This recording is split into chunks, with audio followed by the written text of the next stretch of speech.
some shortfall or pitfalls that we've experienced over the years in working with subs who went through that progression. So can you guys hear me there down in fancy Florida? They may hear me, but we can't hear them. So voice check, not working. Okay, so I'm going to lead in and these guys will join in whenever they get the audio set up. So, it's a pretty common progression when an installer goes out on his own. There they are. We can hear you guys. Yes, sir. Can you hear us? Awesome. What's up, fellas? How was the trip?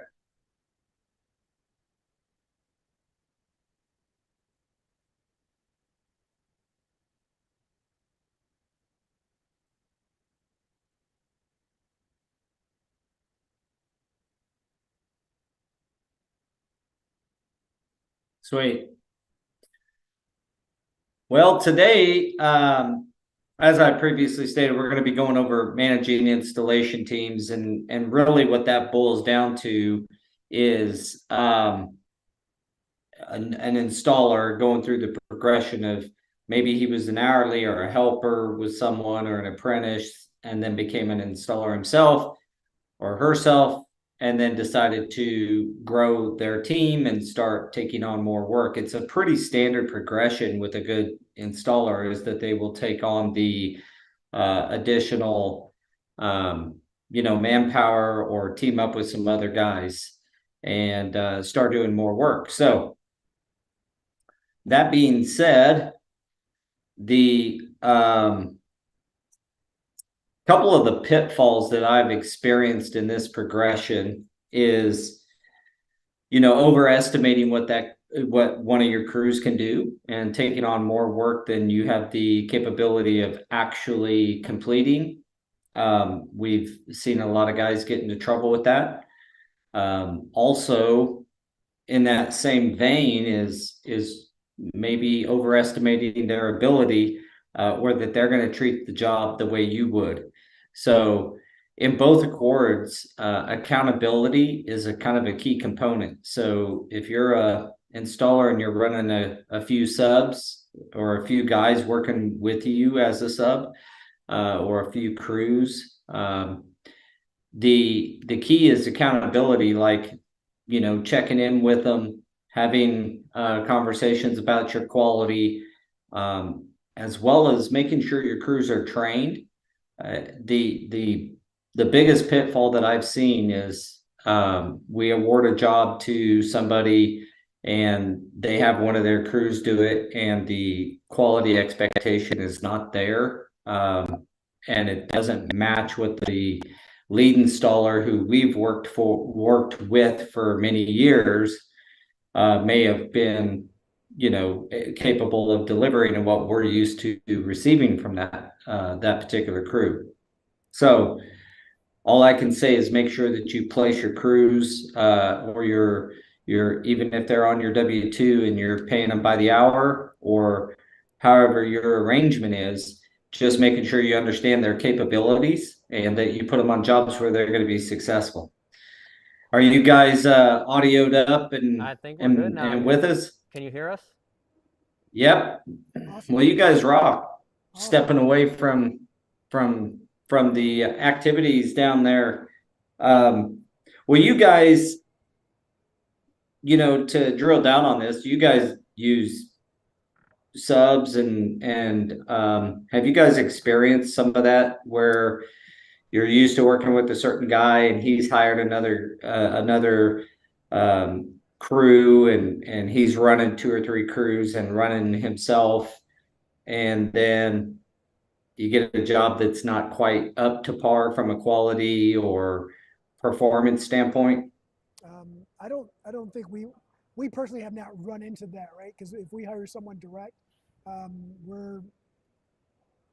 we know that we're hiring them and they don't have someone else that's coming in. So I can't personally say that we've experienced that. However, we have been that sub before that needed extra outside help, and have reached out to, ex-employee who's on their own, or someone who we've worked alongside to help us out, and the work hasn't been up to par. So that has happened, and I totally get it. I understand, and we are always open and honest about that situation when it happens. Like, hey, we're a little bit overwhelmed right now. In order for us to make this happen, I got to bring somebody else on. And fortunate enough, we work with people who are very understanding, and we understand that we have full responsibility to remedy anything that individual who is helping us out has done wrong or may have caused. So we've been pretty fortunate. It's only been a couple little things, and they've always been minor, but that's about it. And honestly, a lot of the downfall to some of those experiences has been communication, right? The other person just doesn't communicate the same way we do, or the same way we've had the people we have the luxury of working with become accustomed to. Yeah. Yeah, communication seems to be that foundational piece that always comes up in almost all of these podcasts, and it's because it's such an important part of getting work done, especially when you're talking about working with you got a new guy going to a job, and all the moving factors on a project. Communication becomes like the most important thing. Yeah, we've experienced that. We've had guys that worked, with us for many, many years, and then as they got more and more work, more and more capabilities, got to know some other people in the industry, that bring on new crews or new team members, and leave a guy or a gal even on the job site, and not the same level of communication, expectation, and quality, and all those things. Just they're not the same. Now, we've also had it work out plenty of times, and the times that it's worked out, it's been where they communicate with the main guy or the main person in a high quality manner, and then that person communicates with us the way we're used to. Right. And then it works. And when I would also say, on a quality front, the guys that the crews that perform very well under this condition are ones that value getting their team trained, or sending them to certification courses, or what have you. One of our larger subs has a couple of crews that are just phenomenal, and he's invested in them by sending them to, protect all training. He invested in one and got them sent them to CTI certification course, and so on the tile side. So when you're making sure your team is as well trained and capable as yourself, that's when success can happen. But remember that communication is always key. Yeah, 100%. And to add to that too, because you had mentioned something early on about setting up for success, right? Not in those words, but sometimes you got to put your guys out there in awkward positions for them and for you to find out if they could, if the outcome is what you need, if they're going to perform under pressure, if they're going to be able to delegate tasks and run a crew, right? Someone who's got the best hand skills might not be the best lead. Someone who's a really good lead might not have all the knowledge, but they can move the parts around where they need to be. And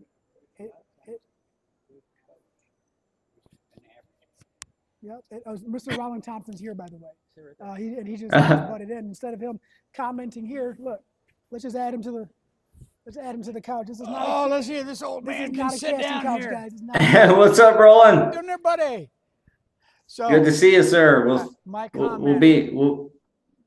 comment was, so many times a fantastic coach, whether it was football, baseball, whatever, was not always the best player in school or the player in college, but they had that knowledge and they had that talent to know how to put the pieces together to make a good team.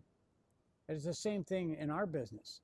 You know, it's not always your guy that has the best hand skills, that has that best knowledge of how to put a project together, especially on a big commercial project. He has to be able to work with he's got to work with the GM. He's got to work with the designer. He's got to work with the architect. So your guy with the good hand skills is good at performing that, but not always good at lining that up for that performance to go. So I don't know if that's all you were talking about, but that's part of it. Well, that's the bulk of what we're talking about, and that's a good point. Is we talk about making sure that your team is trained, but you got to make sure that you have the capability and that you're equipped to be able to manage and run other people, because managing people is what you're doing when you start bringing on new team members and sending them out to projects. You got to be able to be efficient. Awesome. You got to be an efficient manager and not always have to be the absolute best installer yourself, but you definitely have to be a good manager of other people. And that's what is understanding people, finding common ground, being able to relate as far as lingo and if you're a people person, you're a people person, right? It doesn't matter what crowd you're in. And that's a lot of the battle right there. And like I say all the time, we just said it again today, communication. If you know how to communicate with many different levels of people, you're going to find success in leadership. It's just hard to stay away from a leadership role or position if your communication skills are better than your hand skills or your execution in anything that you do. Well, Paul, sort of give an example that I can come from me. All right, I'm here. I couldn't be here without my guy back at home. All right, I do the trainings I was at a point in my business that either I was going to have to cut back the trainings I do, cut back, the TV stuff I do, and give more time there because I needed to give it to it. So instead, I went out and knowing people I know, I got the best salesperson in the area. He's always been known. Everybody's sought after him. He knows how, he's been selling, and his dad had a store. He knows how to order. He knows how to schedule the guys. He knows how to close deals, right? So I went out and got him, put him there, so when I'm gone, I can feel confident that my business is back there running. So could he install a single lick? No, he can't. All right. Is he a financial wizard? No, he's not. All right. But is he a wizard when it comes to selling and closing the deal and calling the manufacturers, following, tracking orders? He knows how to do that. And he's very, very good at it. All right. Well, that's what I needed him for.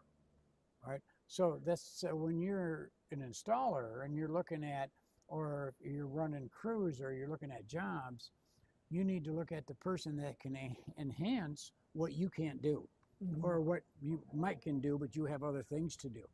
So you look at that hole that's missing in your company, your business, and you then feed it with somebody that knows how to do that. And in that case, in my case, is my salesman, all right? But in the case of an installer, like I said, it could be somebody that might not have the best, skills at everything, but has the skills that you need. Yeah, it's a good point. It brings up another question. So, so often installers, because they're good, a high quality guy or just a high quality crew in general will get more and more offers for work and for projects, especially in the commercial world. I'm sure it's the same in the residential world. And then they get this feeling like they got to go get more people. what you're kind of alluding to is you better self-evaluate Correct. and find out where your weak points are so that you can hire to accommodate for those weak points. So if you're not the best scheduler and the best person at following up, maybe hiring someone like that, and you stay out on your knees installing if you're that good with your hands until you get somebody that can help you kind of run your crews and schedule and do that piece. So a little bit of self-evaluation, it sounds like, is necessary, kind of filling those, we'll call them talent holes. Yeah, and that's what I was more or less relating to, is that, I had my need, I had my wants that I wanted to do, and that was to keep training and keep doing that stuff. So I looked at my need, because I could have done it. I could have stepped back and done it, but I had to give up what I like doing, right? So I looked at my need, and then I looked at and evaluated who I could put in that need that could fulfill it, right? So the same thing like you said, you get installers and they want to get big and get more crews and more crews. I did that years ago when I subcontract. I brought on more guys, and I was running multiple crews, and I ended up working more hours because I didn't, I was young. I was hungry of getting to, all I cared about is I was doing every job in the area. Everybody was calling me, but I wasn't really getting anything more at the end of the day because I was busy going back, because guys got called in sick, and I had to go fill it in. So I had to work 18 hours that day because I had to do my job and the other job. So it's not always those days. You know those days. We're in So those days right now. so it's not always getting and so it's not always getting bigger. If you decide to get bigger, which is great because there's a lot of successful bigger outfits. But if you go back and you're going to find they had a person there that had the talent to tell good talent. Yeah. So if I understand, so they hired smartly, and they grew smartly. So my I guess advice to somebody who's thinking of that or doing that would be, don't jump to it. Hire and look smartly. Yeah. So be strategic in your hires and your intention, and understand the pitfalls. And I think was that Gino Wickman? Gino Wickman has a couple books that refer to EOS, the Entrepreneur Operating System, right? Right people, the right seats. Like I didn't know until we read that book. I didn't know until it was presented to us. But it just, something so simple makes so much sense. Right, and that's what he says. He says, hire slow and fire fast. I am actually in a talk out group with your sister, little baby sister. Oh, you better get in there. And we're supposed to get up, and Dave said I can't get up front and present it because I do all the time. So I said, I'm out of here. He says, you better be coming back. So I better get back. We need that I'm going back to babysit. Roland. Yeah. Thanks for joining us, and appreciate your input, sir. Hey, no problem. You guys have a good show. I got to get back into our breakout. Duty calls. Yeah. That sounds good. Duty calls. We did kind of ditch them a little bit, and they broke up into groups, and then but Yeah, Daniel was supposed to be in that group. it's all right. So, well, it's interesting having Roland come in and chat through that. I wish I had one more question for him, which was specific pitfalls that he's seen.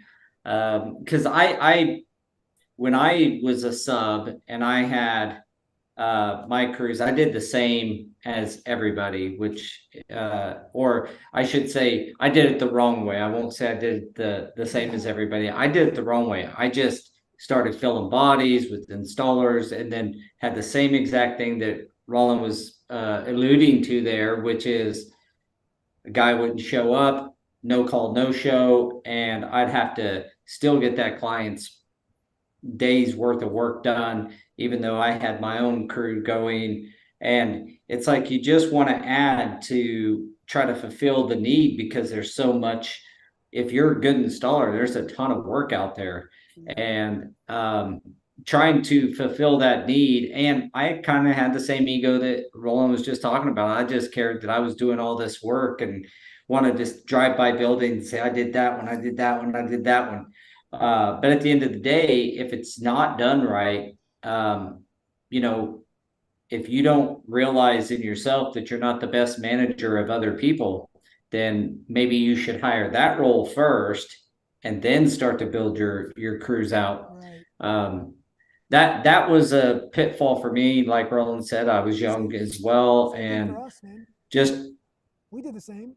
We tried to get too much work. Like, you look at it like, oh, if I get more work, I'll be more profitable. The business will be more successful. And, you know, as I was just talking with, or texting with my buddy Ray, who actually got me in the flooring industry, with him the other day is, you know, he said, I've hit this dollar amount and this much money is net profit so far this year. And I said, you know, more people doesn't mean more profit. And he said, it took me so many years to understand that. You know, and that's what we did. We got too many people, too many crews going. We were putting out fires, babysitting a lot. Margins went down. Overall dollar amount went up, right? Don't get me wrong.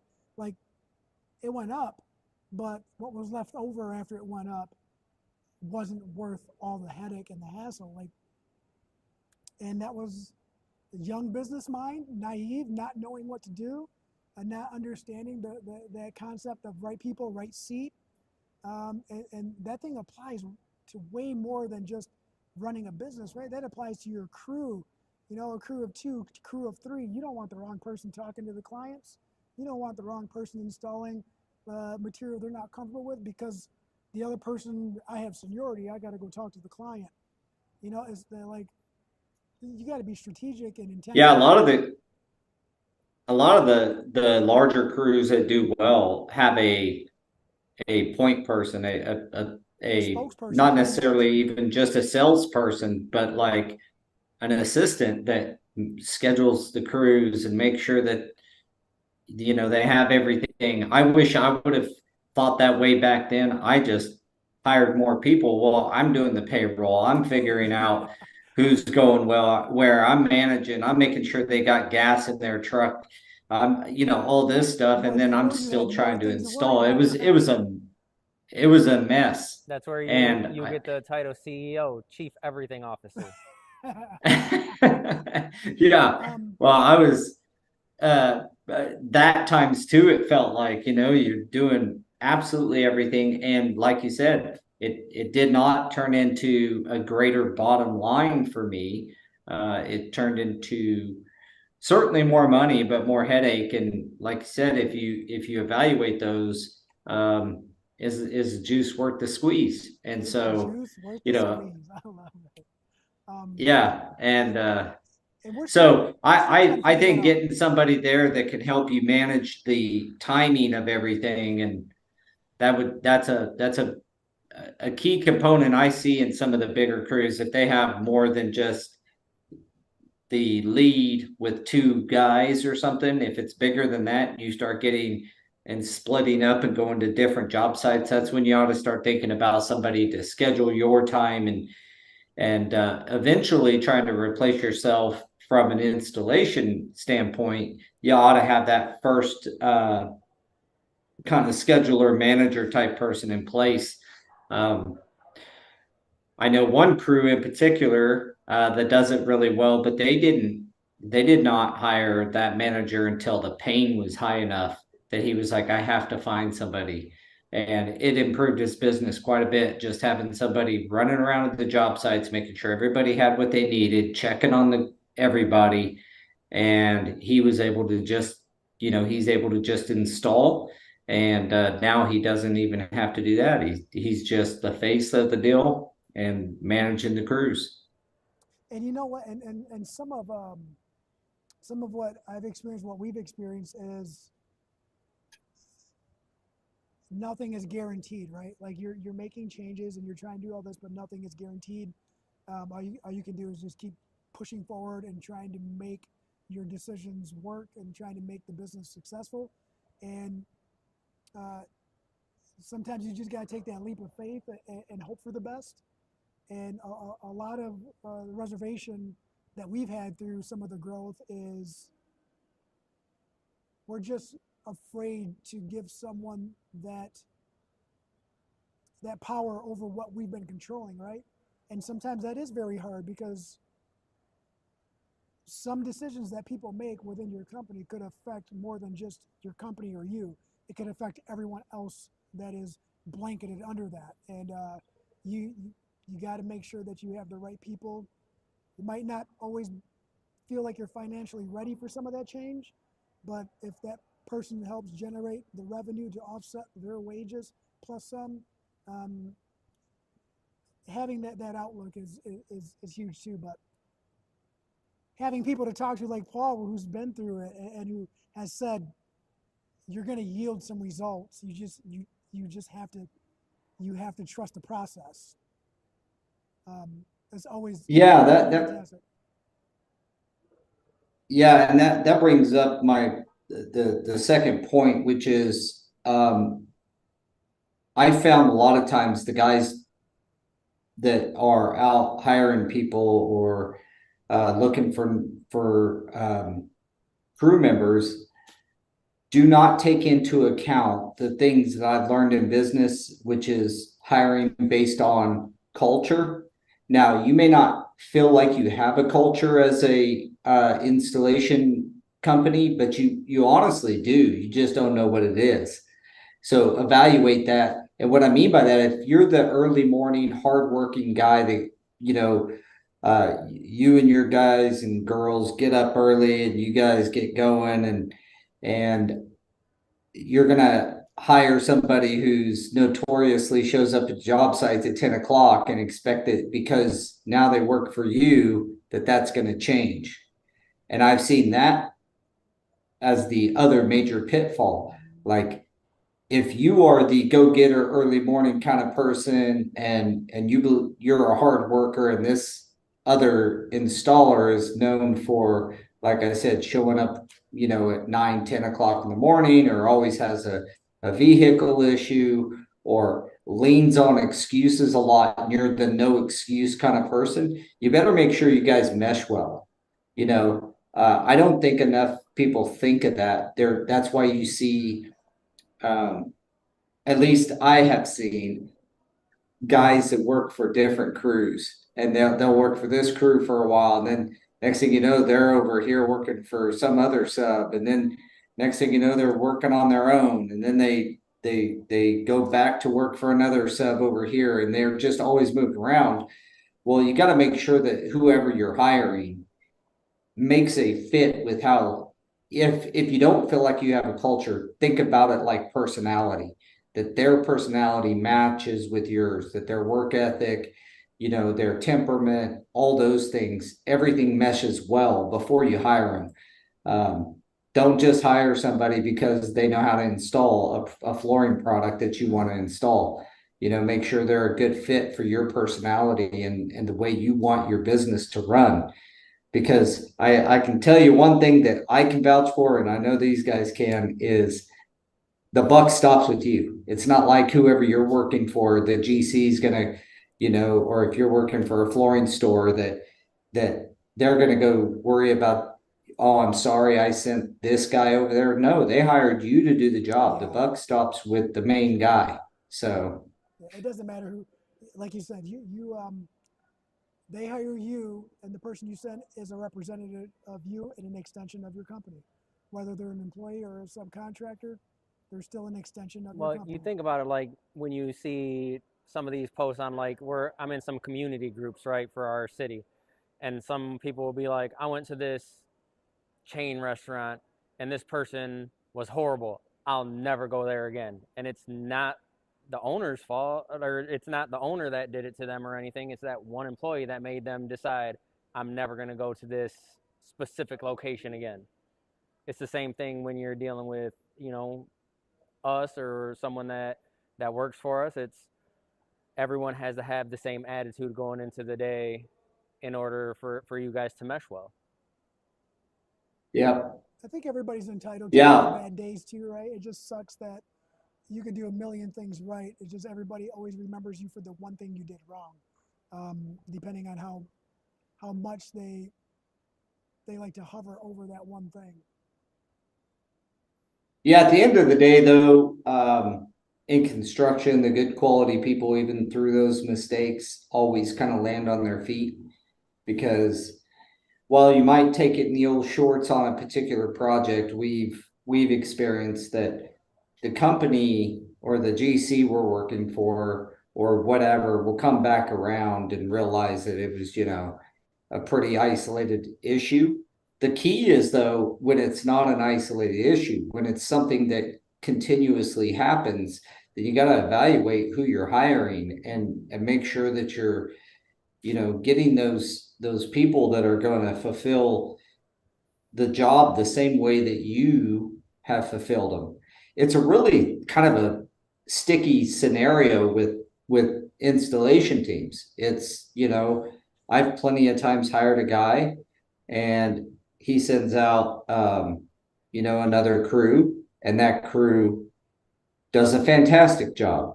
And then another time he'll send out a different crew that doesn't do such a fantastic job. Well, it's not like I threw him to the curb over it, but the key is if that continued to happen with every crew he gave me, well, then I would have to evaluate whether or not we could do business with him anymore. Yeah. And that's where he has to evaluate if he's going to do business with the person that keeps on messing up for him as well, right? Because a lot of our what we call our differentiator in our area is that we do hire employees and we do pay them on a W-2. So the construction companies kind of know what they're getting. They're like, oh, we're hiring them. Yeah. I know this is who's going to be there on site. And not a lot of the times, but a lot of the construction companies have, come up to me and was like, that's the reason why you won this bid is because we know exactly what we're going to get. Yeah. Yeah, and you guys have done a really good job of like managing your growth to not go, crazy and then all of a sudden have to hire a bunch of sub crews that you don't know. You have some select guys that you use, but for the most part, you handle your work with your W-2 employees and try to hire right. And that's a caution. That's a success tale for installers out there looking to grow.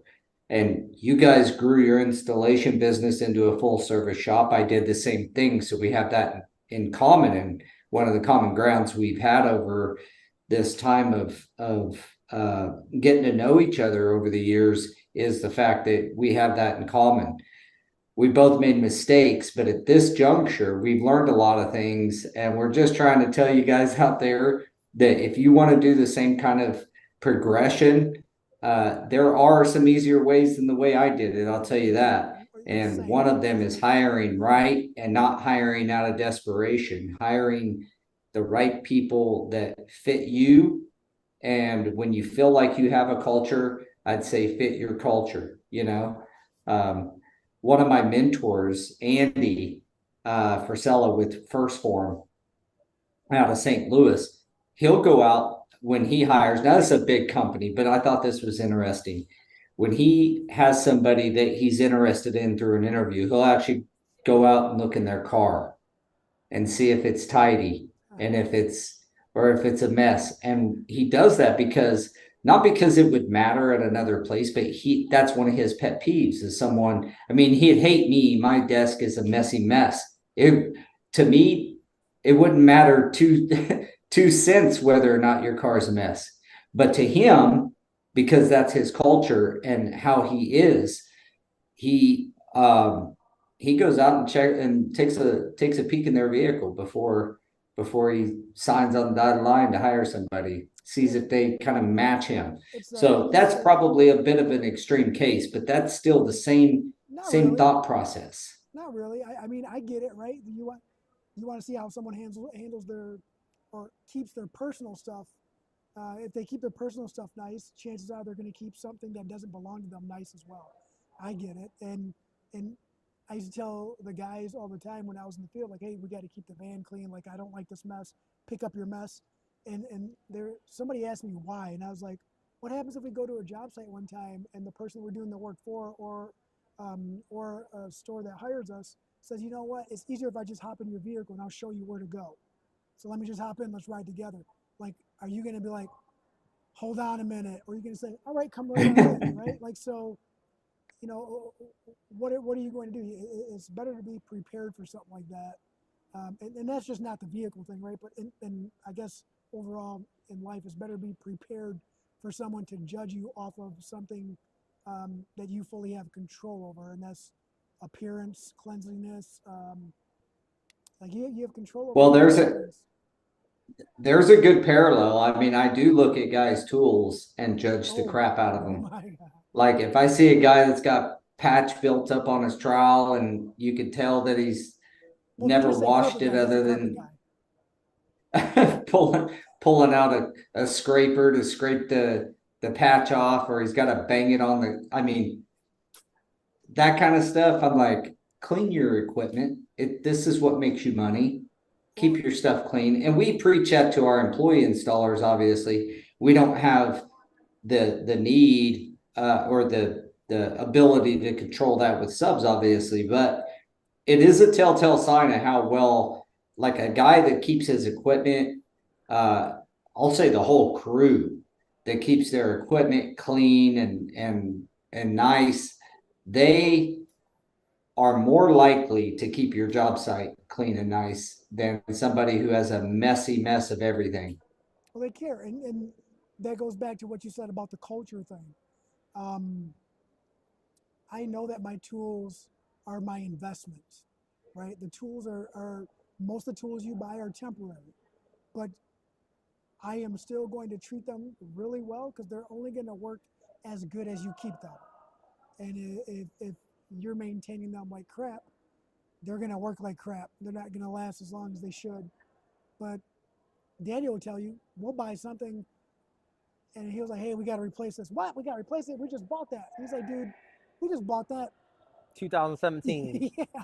And it's like, man, I know we could have got more out of it.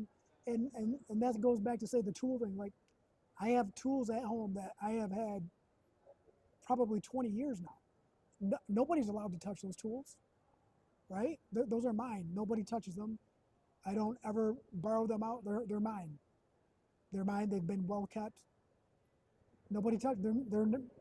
Majority of them are not just for flooring, but because I know I've taken care of them and I don't want to put that responsibility in someone else's hands.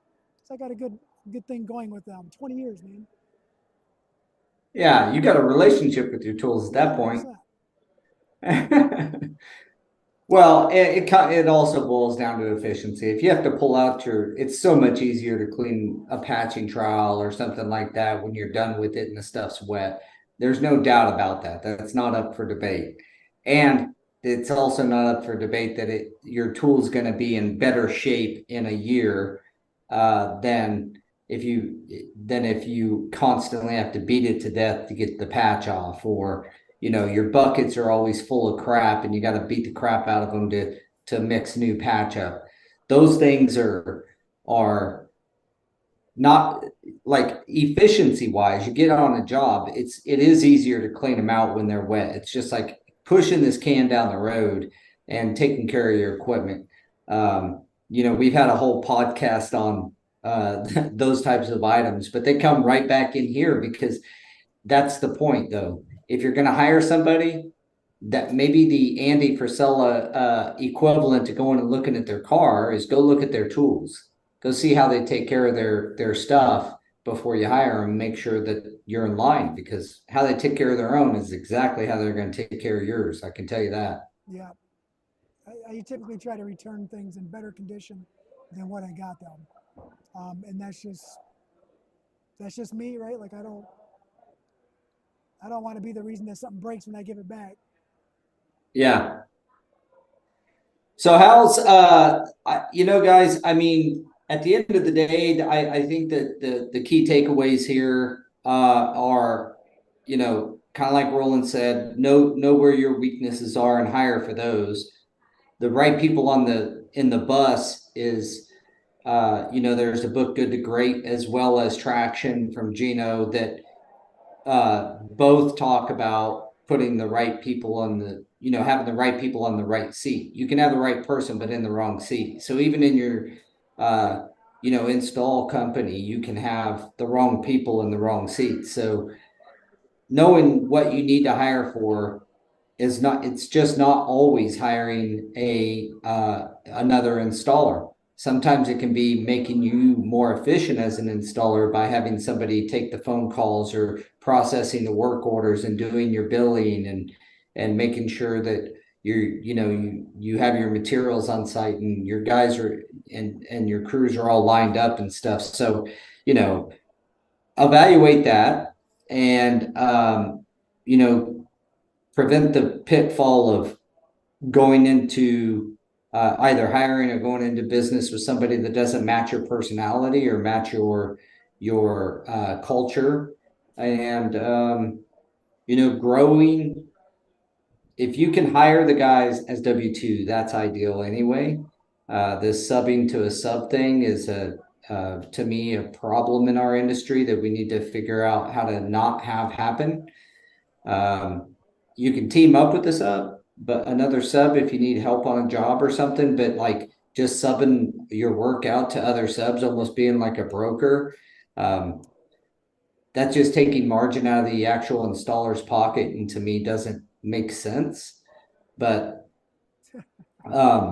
those are some of the pitfalls. Dave Garden said hi. Like he's gonna. What's up, Dave? Here, I'll get out. here. We'll let them introduce themselves real quick. All right, Tony, sit Tony, down. here. Say hi to these guys. Come around this way, Tony, so you don't trip. You guys all know me. Hey, so for everybody in the audience, we got Dave Garden with CFI coming in. You talk about a guy that's built some crews up over the years. That's Tony Buckard. Hey, Tony, what's up, man? Tony was the last president of CFI in our old format. Yep. He was Tony's an inspiration to all of us. He actually runs a CCS in Fort Wayne right now. Best part about that is he is our tech line. His cell phone. Yeah, we run him. His cell phone's your tech line. So anyway, so how's the show starting off for you guys? I think the team meeting all we did today was a team meeting. I think it went okay. It went what's that? Oh yeah. Other than Jose and Dan getting up and leaving, it's just the thing about it is right when they were leaving is when we were going to highlight their activities, and so the only activity we highlighted was their butts as they're walking out the door. Well, just in time. No, that's all it is. It's just a team meeting today. We went over. I think it was a productive team meeting. Yeah.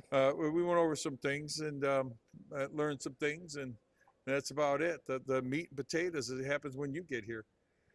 Well, I'll be there tomorrow morning. Yeah. And for everybody watching, the CFI that we always talk about on the huddle here, these are the guys that make it happen behind the scenes, always working to put together great training events and sessions and trying to figure out the right, whether it's the right curriculum for a new training or where particular needs are across the nation. These guys make it happen. So when we talk about CFI, these are the guys behind the scenes making it all work. And so Dave is, just to maybe tell you a little bit, and I'll let Dave expand on this, but Dave, you ran a large installation team, and one of today's topics, actually, the topic of the day was managing installation teams as you're growing. Maybe you're a 1 or 2 person crew, and then you start hiring other crews, and you start to get that pain of them not fulfilling the need, or maybe they don't have the same work ethic as you. And so we were talking about some of them pitfalls, and you were a guy that grew a large install team. So maybe you can expand on that a little bit. Hey, when I used to have hair. Enough said. Enough said. But no, the thing is, you can't hire yourself. All right, and that's the first thing you have to understand. You got to be able to put faith in other people to do their jobs.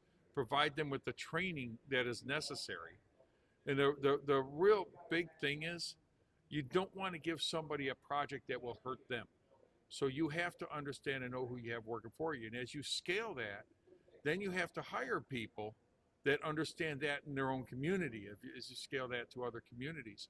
And that's difficult, because you go from managing a handful of crews to managing the people that are managing the crews. That was the hardest scale for me. That was the hardest jump for me, because my comfort zone is with the installer, right? Well, and I found out that I was really great at building the company, and maybe not so great at managing the company. Because managing the company is about the people you hire to manage. All right, and you need to, and when you get to that point where you got to rely on those people, and you got to have trust that they're going to do their jobs. And then if you can't trust them, you got to be willing to make that change in a hurry, because it cannot cost you your crew. All right. And, one thing that I'll tell people is that what I like to do when I go to a warehouse, when I was running 14 warehouses, is show up to the warehouse. I go to that back alley. And help the guys unload their trucks and get to know the helpers. Why? Well, think about it. Those helpers are going to give you more information about what's going on in that job than you're ever going to hear when you step inside that job, right? But the other thing is you're building relationships, and those relationships are important. So, and the funny thing is now after we scaled that company and got it really big, I would go in to try to do a training, and I'd have to convince people I installed carpet or I installed wood. Don't you know me? Well, no, they don't know you. They don't know you. Yeah. And so you're never just an installer. Remember that.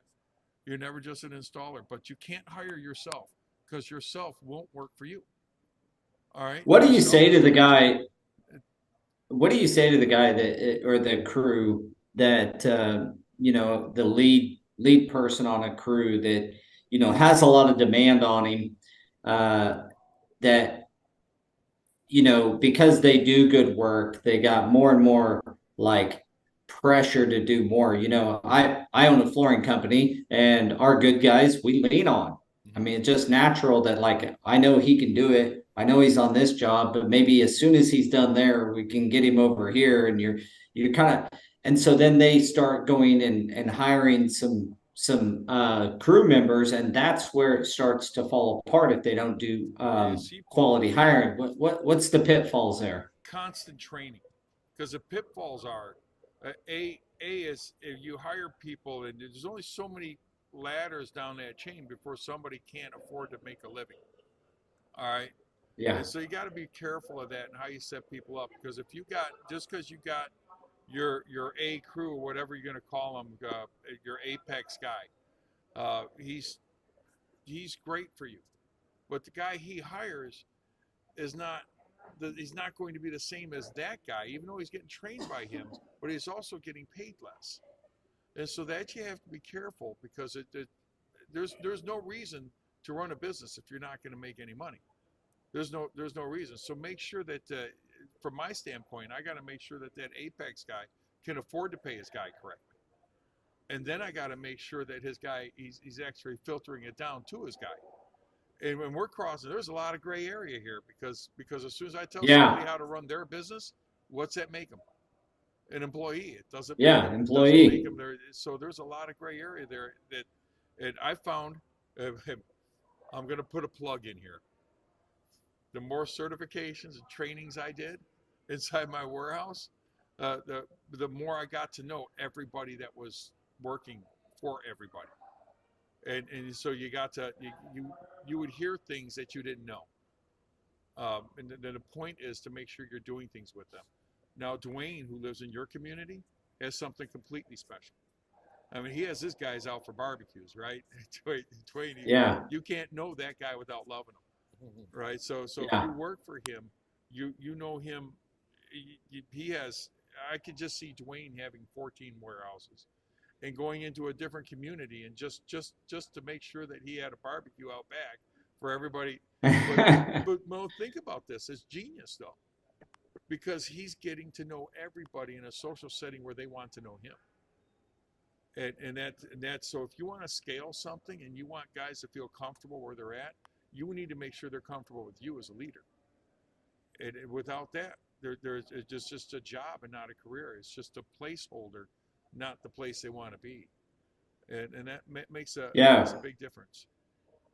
Yeah, we touched on that earlier a little bit, that, you know, one of the keys to hiring is making sure if you're small and you don't, your installation company is small and you don't feel like you have a culture, you do discover what that culture is. And it may just boil down to your personality, but in either regard, you got to make sure you're hiring right and that the people that you bring on match you or match your company's culture. Pruitt's a good example, to be honest with you. He's very he's outgoing and very robust is a good way I could put it. If you're a very quiet person and that bothers you, or if he can't get a rise out of you here and there, or you don't get his silly jokes or something, you know, there you can hire wrong. And I know he'd tell you, you know, he's made some hires where the personality fit just was not there. And so that's one of the things, that just because you can install doesn't mean it's a good hire. Well, you have to remember the most important thing about scaling, Paul, is if you come up short on payroll on a Friday, good luck getting work out on Monday. All right. Yeah. You pay your installers before you pay yourself. That's it. That's the best advice I can give anybody, because if your installers come into your shop and they see a check that is short because you can't afford them, and then they see you pulling a boat down the road, that would not. That's be a good. problem. That's a problem. Yeah. It's a problem when you can't pay That's your a guys. So problem. make sure that you pay them first. All right. That's it's about the best advice I can good give. advice. Good advice to every crew out there is make sure your guys are paid, and, you know, pay them what they're worth too. As another note, you know, if they're knocking it out of the park for you, make sure you're knocking it out of the park for them. Yeah. Hey, we got to go finish cleaning up. Okay, well, hey, we're gonna close this sucker down. So thank you guys for joining, and we'll see you tomorrow. Tony, thank you for talking so much. Dave just Dave went down. Man down. Man, sniper. He's over there. He's up there.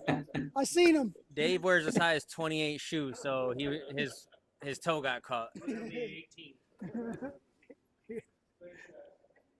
We didn't get that on video though. I did. He's laughing, getting on the elevator right now. No, that what he just said, that's 100% right. As a leader, you have to eat last, and I always plug Simon Sinek, and that's what he always says. He has a book called Leaders Eat Last, and that's true, right? Because as a leader, he goes into like the military and how, you know, that's where he got it from. Is in the military, you see everyone that is in a lead position, they let everyone else eat, and then they'll eat. And I didn't realize until, you know, I really started listening to it, but that's how I've always been. You know, even as if I'm cooking as the cook, I'm always like, you're cooking, and then, all right, it's time to eat. And everyone's always like, hey, why aren't you eating? I just, you know, you guys eat, and then I'll grab something. You know what's funny is he says that, and I never thought about it like that. I just always ate last because I thought it was the right thing to do. I just always wanted. Well, it is. It It's is. like that servant. It's almost like that servant's heart. And as a leader of other people, you want to serve them. And it's interesting that it boils down to food, Well, but it's true. I think what you have to start thinking about in business, it relates to your life, right? A lot of things that you do in business is your life. Like you said, it's a personality thing. Yeah. And if your personality is that leadership personality, it translates over into work. So the more that you can realize that, hey, this what I'm doing in my personal life is gonna trickle into my work life, and, you know, vice versa, you start putting those together, and you don't realize that you've had a leadership trait for a really long time, It just took you a long time in order to put it in play. And That's then crazy. and then you start realizing, man, I never like listening to these books. It's like I never realized that that's how I was. So everybody in my household at home listening, we just figured out why I'm like that. I never, that's never even dawned on me. I always just took it as it's just the right thing to do. So when you're hiring and stuff, and just look at Dwayne's cookouts, right?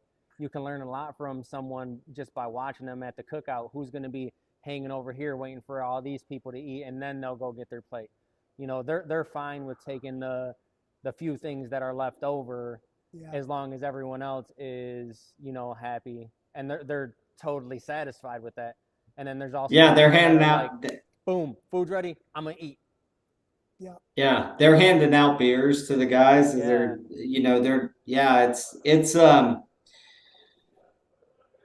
I think that you know, one part of this that has came up here at the end is leadership. I think you got to evaluate if you're a leader or not, if you're going to be leading other people. So I think a cool thing to talk about just for the last couple of minutes here is, what books have you read that kind of point towards, you mentioned Simon Sinek. He's always been a you know, his book about I forget the title, but it's basically what's your why? Find your why. And then, you know, the 7 Habits of an Effective Leader is a book that I've read, and a lot of books that tie into it, right? It doesn't have to just be specifically about leadership, but it can be about building yourself into that person. Like there's that 5 a.m. club, make your bed, My Miracle Morning. There's a lot. So invest in yourself is the point, right? Invest in yourself, and I think if you find an author that you like and you listen to or you read, what you're going to find is that they have authors that they like and they plug in their books. So it's like, oh, let me write that down so I can listen to that. And you'll see that a lot, right? It's, this person said this in this book and I really relate to it in what I'm trying to teach you here. So you can actually find one author and expand on it just by listening to that one person. Yeah, and get around other people that are growing and have that energy of like building their business or building themselves. You know, hang out with those kinds of people. I've always found that environment really impacts the way people grow and how they act. And so, you know, getting around good people, which means my shameless plug back to getting to conventions and doing what these guys are doing right now. I'll be flying out at 5:30 in the morning to join them. And when you really boil it down, right? That's why I think I like Simon Sinek a lot, is because it's not even finding stuff about helping yourself. It's he relates it a lot to there. You know, there's a lot of books on, you know, help yourself books, or right? There's nothing about help other people, and that's what he kind of tries to tie it into. It's, I want to help other people, and I think that really resonates with me because, I mean, just look at what we're doing right now. We're not on here to, of course, it's, you know, giving me information that's going to help myself. It's going to help our business, but at the same time, I don't want people to have the same struggles as me or as you did. It's like, we want to help you guys out as well, and I think that's why I bring up Simon Sinek a lot, is because, man, it's, if we're always just focused on how can I help myself, we kind of lose sight of what we're really here for, and it's how can I help someone else. You'll find that helping someone else is actually in turn helping yourself anyway, right? Because I don't want to say, well, it's like they say, you're not fulfilling. If you help enough other people, right? It always comes back around. I wish I think baby sister's on a call over there actually, but that's what she's been dealing with a lot lately. Is she's been talking to me about karma and how karma, you know, one thing over here is going to come full circle at some point. So it's just, you have to do it with the mindset of, I don't want anything from what I'm giving you, but eventually that karma is going to catch up. Yeah. And for those out there listening, like if you don't relate to the way Simon Sinek's delivery is. Find somebody that you like that speaks to you, right? That's what there's a lot of people out there that have a lot of good motivational books, Content. content. There you go, content. They have, but it's got to resonate with you. And until you find that person or that content, you're just going to be floating with the wind. Yeah, well, it boils down to trying to improve yourself. So get around the right people. You know, obviously, you guys have invested in yourself and invest in other people as well. And at the apex for me, or what really makes me feel better about maybe a bad day is if I am able to help somebody get through a tough time. It doesn't always mean money. Sometimes it is. Sometimes I help with that. But a lot of times it's talking to a friend about a difficult situation they may be going through, or talking to an installer that works for us about a difficult situation they're going through. So be there for people, but also, like you said, don't have the intent of getting something back. That's where you ruin the whole mojo. And I know we got onto a little bit of personal development here, but at the end of the day, what is a leader? It's somebody who invests in their people and thus invest in themselves. So like you got to be willing to do that and get yourself in the right environment. And again, like getting to convention and being around Dave and Tony and Daniel, Jose, and all these guys that are there. There's a big group of people at the conventions. There's some mainstays there that you'll get to know, and they can help you in your business. They can help you through a journey that you may be fighting with as an installer.